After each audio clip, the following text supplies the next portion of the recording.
Hello and good afternoon. It is Tuesday. No, wait, it's not Tuesday. Oops. Okay, it is, we'll get the day right. It is Thursday. Let's get the date going here because it's August 29th, apparently. There we go. See, I don't even know the date today, but it's a good thing I checked that out. So, anyway, this video, hopefully, I'll be more on the ball than last video. Last video, I believe the elite, were actually editing that video while I was speaking.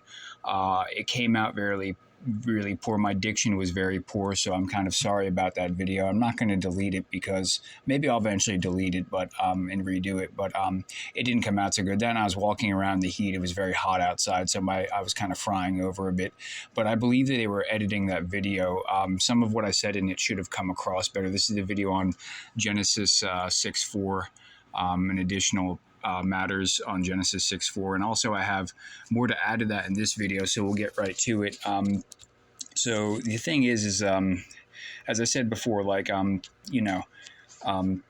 representing the interest group I represent, we kind of want to keep people in a cube and basically have people do basically know their role and shut their mouth, as Steve Austin says. Hopefully I don't get a copyright strike for that one. Then again, this is for educational purposes only to the people who are allowed to access this portion of YouTube. So anyway, so Genesis 6:4, like I said, 6:4 is a cube. As anyone knows about a cube, the dimensions of a cube, you have four sides, and then you have six faces, so it's 6:4.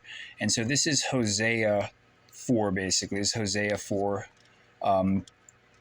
And so up here in the beginning of Hosea 4, you have them speaking of things that are similar to what's occurring in our contemporary, basically, because we're kind of in the beginning of the end of the world, of which, yours truly here is actually well, as you know from my videos, I'm actually hard to admit this, out in the open, but yeah, I am kind of a warlock, and I did kind of begin this new regime, and I have a role in this government to play. And so anyway, the top of here basically discusses what's going on in the end times a little bit. But then when you get into 6:4, as I said, 6:4 is a cube. You have Hosea 6:4. You get into 6:4 right down here where it says, my people are destroyed from lack of knowledge because you have rejected knowledge. I also reject you as my priests because you have ignored the law of your God.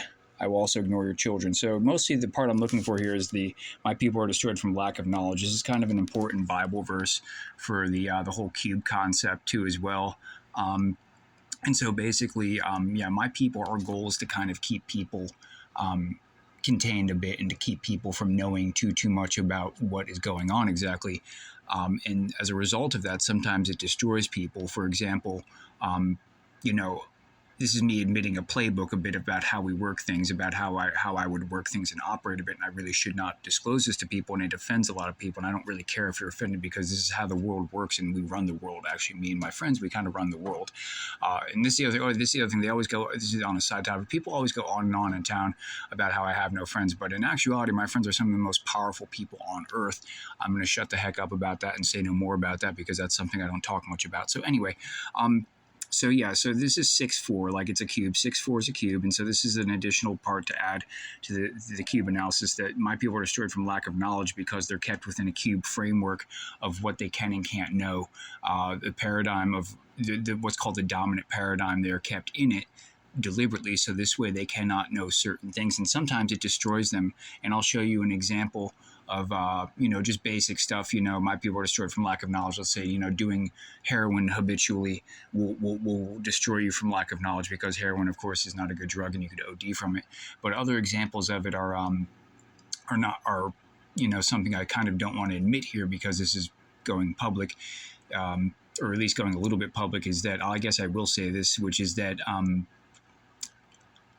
people are destroyed from lack of knowledge during, let's say, the CV pandemic, because they don't understand that that the needles are what's causing the problem. So my people are destroyed from lack of knowledge. So anyway, that's kind of how that fits in there, and that's kind of in addition to the last video. Let's hope this video doesn't get edited. So we're going to get right into the rest of the video, which is kind of an important matter and a discovery that I made about William Shakespeare. So in Oregon, we have a lot of people that like Shakespeare. In Ashland, we have a lot of, and I noticed this, I said, hey, there's a lot of people who like, the elites are basically posting Shakespeare all over the place, deliberately, I think. I'll show you examples of it. We have we have in Ashford, Oregon, we have a Shakespeare festival every year. We also have a whatchamacallit. We have plays in town constantly about Shakespeare.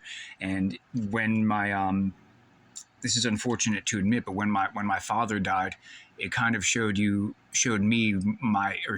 public my dominant sentiments and feelings about what could potentially happen with the outcome of him dying, which is that they basically posted the play Hamlet in the city of Newport, Oregon. And it was a little bit after I was done, my dad's funeral was done. And my dad, I believe, was, the people who are in my family are forced to accept the official story, which is that my dad was not murdered, which I believe that my dad was. It's a maybe that I'd give it a maybe that he was murdered, because it's a long story. Like his injuries didn't fit with what they said. He all of a sudden kind of had organ failure, and they claimed it was cancer, but that kind of happened real fast is the thing. And what I think, and he also didn't have Parkinson's. When I went out there to see him on his deathbed, he did not have Parkinson's. I can see this, no symptoms of Parkinson's. And what happened was, and the bigger kick about how my dad was murdered is that my dad was basically, I received, me and my entire nuclear family, my brothers who are the offspring of my dad, received absolutely no inheritance whatsoever, which is an incredible insult. And so this is another reason why they put the play Hamlet over there, is because I wanted, exactly. I'm not really eager for revenge at this point, not at all. I just would like to keep tabs on them and I'm going to keep tabs on these people and just keep track of them and see what they're doing. So I'm not looking to do anything bad to them. But at the time I was thinking, this is bad. And, this is an example of where Hamlet would come into play as far as a feeling is concerned of, as far as loyal fidelity to one's family, and as far as revenge is concerned. But I'm no longer vindictive about my old man, because exactly I look at the good things that they did with us, and that they basically gave us, my dad and his wife basically gave us things. They sent us to theme parks. I got to go to Europe because of them. So I look at the good things, the good that they did, rather than the bad. But the bad is the fact that, correct, any normal person would regard it, and I still to this day regard it as a complete and utter insult that they basically strip me and my brothers of inheritance. It's beyond effed up. No one in their right mind would approve of that, and I don't. And my brother also roughly does not approve of that, but he's not helping the situation. He's going along with the official story. And it's like, I have a bunch of brain cells in my head. I'm not stupid. I can basically look at people and tell what the problem is, usually with looking at people. So people know I'm pretty brilliant. So anyway, so let's talk more about Shakespeare. Is that they also had to play Julius Caesar right before Donald Trump was shot in the ear, and that's deliberate too, because but it's also showing a little bit of the hidden side of Caesar, which is that Caesar was there's some sources like Michael Parenti who say that Caesar was doing good. He was doing good things, and he was helping people, and and so Trump is also helping people in a way too, as well, in some ways. You could view that as well. And so that was, contemporary with Trump almost getting, or synced up with Trump almost getting, assassinated. So anyway, we'll talk more about Shakespeare. Is that, okay, so the Globe Theater, it's kind of like, well, actually, let's get back to one of the main theses. The main thesis is that he ended up, he didn't write most of his plays, is the other thing to note about him. This is an important theory, which is that Sir Francis Bacon wrote most of his material, is what it is rumored, and more than rumored, that we might have some evidence for it, mostly in penmanship with the documents not syncing up.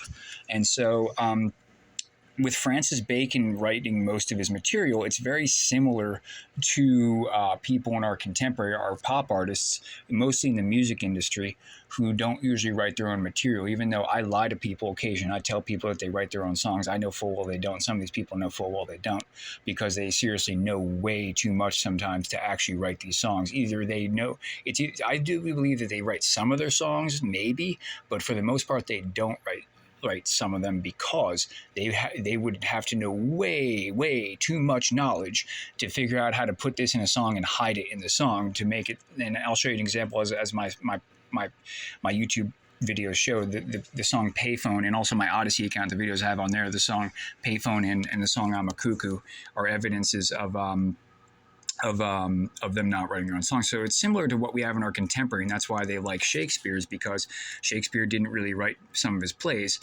And it shows because he does things that they do in entertainment. He predicts the future, like in the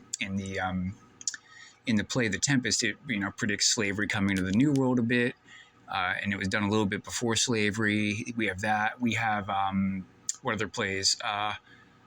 That's one example of it. So he does also similar things that would be classified as predictive programming in his plays.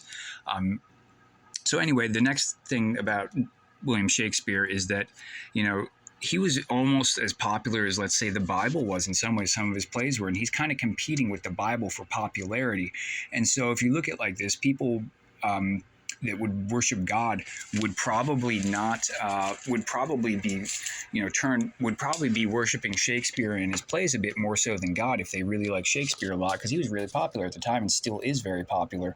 And so they're worshiping Shakespeare a bit in some way, but it's more like he's competing with the Bible a bit in terms of sales of plays that he had, like people going to the plays, because the biggest selling book in history after it was printed is the Bible, basically, at least in the Western.